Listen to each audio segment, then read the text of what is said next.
So hello everyone and welcome back to another amazing video. So finally the festive season is here. सारे festival start होने ही वाले हैं and I am sure इस festive season आप में से बहुत लोग प्लान कर रहे होंगे कोई नई गाड़ी, कोई नई बाइक या कोई नई स्कूटी खरीदने का। एंड करना भी चाहिए बिकॉज काफ़ी अच्छे डिस्काउंट ऑफर्स मिलते हैं हमें फेस्टिव सीजन में। एंड जैसा कि आपको पता ही है गवर्नमेंट ने रिसेंटली जीएसटी में चेंजेस भी करे हैं, सो काफ़ी अच्छी अपॉर्चुनिटी है कोई भी नया व्हीकल खरीदने का।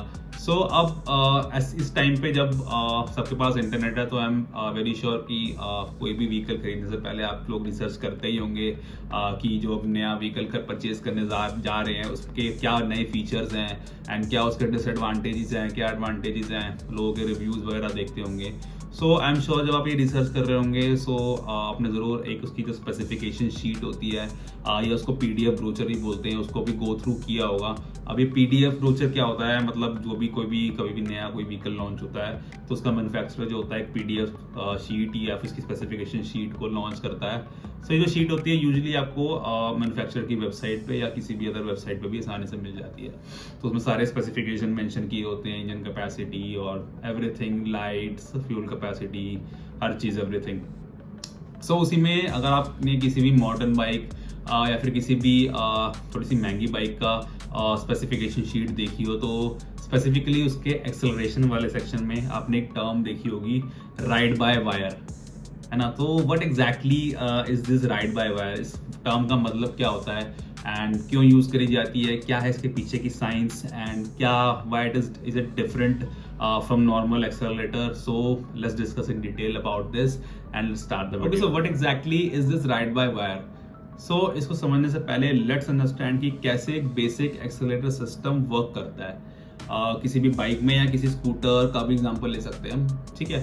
तो होता यह है कि आपका हैंडल बार होता है, ठीक है। आपके हैंडल बार के राइट साइड में आपका एक्सेलरेटर प्लेस किया हुआ होता है, ठीक है। सो अब इस एक्सेलरेटर से क्या होता है, एक मैकेनिकल केबल जुड़ी हुई होती है बेसिकली।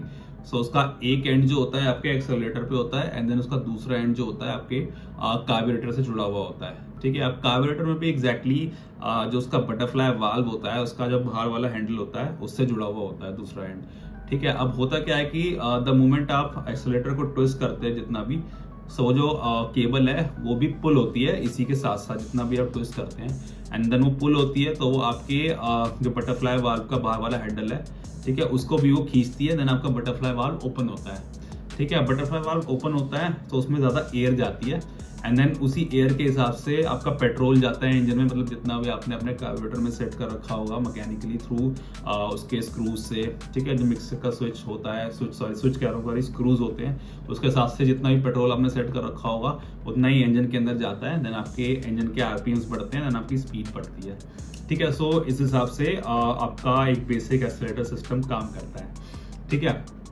नाउ अब जो राइड बाय वायर है वो बेसिकली इसी सिस्टम का, जो जस्ट मैंने आपको बताया है, इसी सिस्टम का एक एडवांस वर्जन कह सकते हैं, एक अपडेटेड वर्जन, या उसको एक अपडेट करना कह सकते हैं। नई टेक्नोलॉजी उसी सिस्टम में ला दी गई है, वो चीज़ कह सकते हैं, ठीक है। So ride by wire is basically an advancement to the system, simple words में, ठीक है। अब नाउ इस चीज़ को समझने से पहले एक चीज़ और समझने की ज़रूरत है कि किसी भी सिस्टम में जब कोई नई टेक्नोलॉजी लाई जाती है या फिर उसका एक अपडेटेड वर्जन इंट्रोड्यूस किया जाता है, सो ऑब्वियसली जो पुराना सिस्टम होता है उसके अंदर कोई डिसएडवांटेजेस या शॉर्टकमिंग्स रही होती है जिनको देखते हुए वो नया अपडेट लाया जाता है उसमें। Now why specifically I am mentioning this, because I have seen people, लोग काफ़ी रिजिड हो जाते हैं कुछ मामलों में, वो नई टेक्नोलॉजी को लाइक एक्सेप्ट ही नहीं करते, उसको सिरे से मना कर देते हैं कि लाइक ये तो बेकार है, ओल्ड इज गोल्ड वाली चीज़ एंड पुराना ही बेहतर है। मैं उनको गलत नहीं कह रहा, दे आर एब्सोल्युटली राइट, ठीक है, बिकॉज पुरानी चीज़ रिलायबल होती है, नो डाउट। बट इसका ये मतलब नहीं है कि आप नई चीज़ को बिना ट्राई टेस्ट किए उसको सिरे से गलत कह दें। I think it's not the right approach to do, ठीक है। So back to the topic. Now ride by wire कैसे काम करता है। नाउ राइड बाय वायर में अब क्या है, जहां पर पहले आपकी मैकेनिकल केबल अटैच थी आपके एक्सेलरेटर से, वहीं पर आपके अब मैकेनिकल केबल की जगह होगा थ्रॉटल पोजीशन सेंसर। यस, तो वहां पे एक सेंसर बेसिकली प्लेस करा हुआ होगा।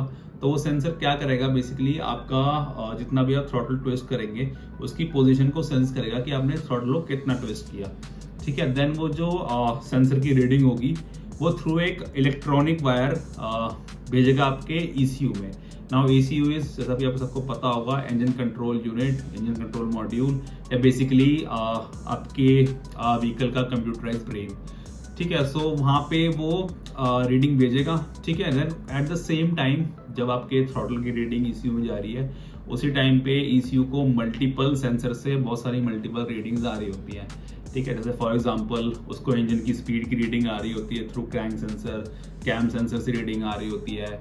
ठीक है, कूलेंट टेम्परेचर सेंसर से रीडिंग आ रही होती है, इंजन टेम्परेचर सेंसर से रीडिंग आ रही होती है, ऑक्सीजन सेंसर से रीडिंग आ रही होती है, कितना ऑक्सीजन अंदर आ रहा है, मैप सेंसर से रीडिंग आ रही होती है। सो मल्टीपल जगहों से multiple reading eight the same time ECU को मिल रही होती है।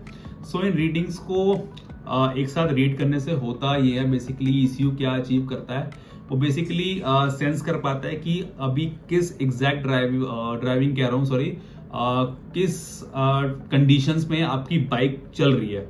ठीक है, जैसे फॉर एग्जांपल किसी कोल्ड कंडीशंस में आपकी बाइक चल रही है, बहुत बर्फ पड़ी हुई है, या फिर बहुत ठंडे इन्वायरमेंट में आपकी बाइक चल रही है, या फिर आप किसी वेरी हॉट कंडीशंस में आप बाइक को ड्राइव कर रहे हैं अपनी, या फिर किसी नॉर्मल कंडीशन में ड्राइव कर रहे हैं, या फिर किसी अपहिल पोजीशन में, या फिर किसी अपहिल ड्राइव कर रहे हैं, डाउन हिल ड्राइव कर रहे हैं। सो इन सब सेंसर्स की रीडिंग से होता है बेसिकली ड्राइविंग कंडीशंस को सेंस कर पाता है आपका ECU। देन उसी ड्राइविंग कंडीशन के हिसाब से एग्जैक्टली जो भी बेस्ट एयर फ्यूल मिक्सचर होगा उन ड्राइविंग कंडीशन के हिसाब से वो आपके इंजन को देगा, देन आपका इंजन उसी हिसाब से चलेगा। So that's exactly how this ride-by-wire system works, all through the electronic sensors and actuators. अब actuators क्या होंगे इस केस में? सारी रीडिंग्स पहले इनपुट ले लिया ECU ने, देन ECU ने क्या करा, आपके जो फ्यूल इंजेक्टर्स होते हैं उनको सिग्नल भेजा कि उस कंडीशन के हिसाब से कितना फ्यूल जाना चाहिए उसके अंदर, और उसी के साथ साथ जो आपकी थ्रॉटल बॉडी होती है उसको भी उसने रीडिंग भेजी कि थ्रॉटल बॉडी को कितना एग्जैक्टली खुलना है, कि उस ड्राइविंग कंडीशन के हिसाब से कितनी एयर जानी चाहिए। सो यहाँ पे एग्जैक्ट उसने ड्राइविंग कंडीशन के हिसाब से आपके फ्यूल को रेगुलेट करा एंड आपकी एयर को रेगुलेट करा। सो जो optimum amount of air and fuel चाहिए होगा उस ड्राइविंग कंडीशन के हिसाब से वो आपके इंजन को मिलेगा एंड उस हिसाब से आपका इंजन चलेगा। So that's exactly how ride-bye-wire system works. Okay, so what's the difference? अब जैसे कि मैंने आपको दोनों सिस्टम्स को एक्सप्लेन किया, so the main difference is दोनों सिस्टम्स के बीच में कि एक सिस्टम है आपका कंप्लीटली मैकेनिकल और दूसरा सिस्टम है आपका कंप्लीटली इलेक्ट्रॉनिक। ठीक है, सो जो आपका मैकेनिकल वाला सिस्टम है वो कैसी भी ड्राइविंग कंडीशंस हो, be it very cold driving conditions, काफ़ी ठंडे इन्वायरमेंट में आप ड्राइव कर रहे हो, काफ़ी हॉट इन्वायरमेंट में अगर आप ड्राइव कर रहे हो, कोई अप हिल ड्राइविंग कंडीशन हो, डाउन हिल ड्राइविंग कंडीशंस हो, या फिर कोई ऑफ रोड ड्राइविंग कंडीशंस हो, या नॉर्मल ड्राइविंग कंडीशंस भी हो, सो किसी भी ड्राइविंग कंडीशंस में वो आपको एक जैसा ही फ्यूल सप्लाई दे पाएगा। जहाँ पे भी आपने अपने कार्बोरेटर को जहाँ भी सेट कर रखा होगा उसके स्क्रूज के थ्रू, उसके मिक्सर स्क्रूज के थ्रू, या फिर उसकी निडल जो ऊपर निडल होती है उसकी सप्लाई के थ्रू, जहाँ भी आपने सेट कर रखा होगा वो उतनी ही आपको एयर फ्यूल का मिक्सचर उसी टाइप से दे पाएगा, एक जैसा ही। ठीक है, एंड यहीं पे आपका जो इलेक्ट्रॉनिक सिस्टम है वो आपकी ड्राइविंग कंडीशंस के हिसाब से, डिफरेंट ड्राइविंग कंडीशन के हिसाब से खुद को अडेप्ट कर लेगा एंड उस हिसाब से आपके इंजन को एयर और फ्यूल का मिक्सचर सप्लाई करेगा to get the optimum mileage and optimum efficiency उस ड्राइविंग कंडीशन के हिसाब से। ठीक है, so that's the main difference. So अगर प्रैक्टिकल लाइफ का एग्जांपल लें, सो आपने देखा होगा अगर कोई मैकेनिकली ऑपरेटेड बाइक या कोई गाड़ी है, ठीक है, उसको आप सुबह सुबह स्टार्ट करते हैं थोड़ी सी कोल्ड कंडीशंस में, जहाँ पे बर्फ पड़ी हुई हो, तो आपको कितनी दिक्कत का सामना करना पड़ता है। वहीं पर अगर आप एक इलेक्ट्रॉनिकल सिस्टम वाली बाइक या कोई गाड़ी स्टार्ट करें तो वहाँ पे आपको फिर भी आसानी से स्टार्ट हो जाती है वो कंपैरेटिवली फ्रॉम मैकेनिकल सिस्टम। सो ये एक प्रैक्टिकल लाइफ का एग्जांपल है जो कि सबने देखा ही होगा। So apart from the benefits we have discussed about ride by wire, so it also enables us with some modern day safety features too. So अगर राइड-बाय-वायर आपकी बाइक में होगा, सो उसी के साथ साथ आपके राइडिंग मोड्स भी आपको मिलेंगे।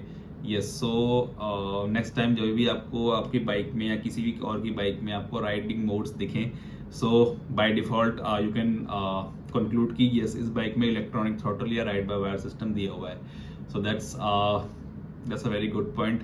अब डिफरेंट राइडिंग मोड्स में होता यही यार कि आपके थ्रॉटल के रिस्पॉन्स जो है वो डिफरेंट हो जाते हैं। जैसे कि फॉर एग्जांपल आपका स्पोर्ट्स मोड है, तो स्पोर्ट्स मोड में आपके थ्रॉटल का रिस्पॉन्स सबसे ज़्यादा होगा, सबसे अच्छा होगा, ठीक है। एंड देन आपका जो रोड मोड होगा उसमें थोड़ा सा कम होगा, एंड देन जो रेन मोड होगा उसमें सबसे कम थ्रॉटल का रिस्पॉन्स होगा। तो दैट्स हाउ इट वर्क्स, ठीक है। देन उसके अलावा और भी फीचर्स, सेफ्टी फीचर्स जैसे कि ट्रैक्शन कंट्रोल और आपके कॉर्नरिंग एबीएस और आपका क्रूज कंट्रोल, जो कि काफ़ी आज के टाइम में मैं कहूँगा काफ़ी basic features, basic safety features हैं, जो कि हर कोई कंज्यूमर चाहता है कि यस मैं अगर ये बाइक खरीद रहा हूँ तो एटलीस्ट ये फीचर्स तो मुझे मिलने ही चाहिए मेरी बाइक में, because they are very basic safety features, ठीक है, जो कि हर किसी को चाहिए ही चाहिए। सो राइड बाय वायर सिस्टम या इलेक्ट्रॉनिक थ्रॉटल सिस्टम इनेबल करता है आपको कि ये सारे फीचर्स आपकी बाइक में आ जाए, ठीक है। अब और यहीं पर आपका मैकेनिकल एक्सेलरेशन सिस्टम अगर होता आपकी बाइक में, इलेक्ट्रॉनिक थ्रॉटल नहीं होता, सो ये सारे फीचर्स पॉसिबल ही नहीं है आपको मिल पाना। So that's why electronic throttle या ride by wire system is important. So I think that's all for this video. Let me know in the comments आपके पास कौन सी बाइक है एंड क्या आपकी बाइक में राइड बाय वायर सिस्टम है, या आप कौन सी बाइक खरीदने वाले हैं इस festive season. Please let me know, and till then stay tuned for the next video and like the video and subscribe to the channel.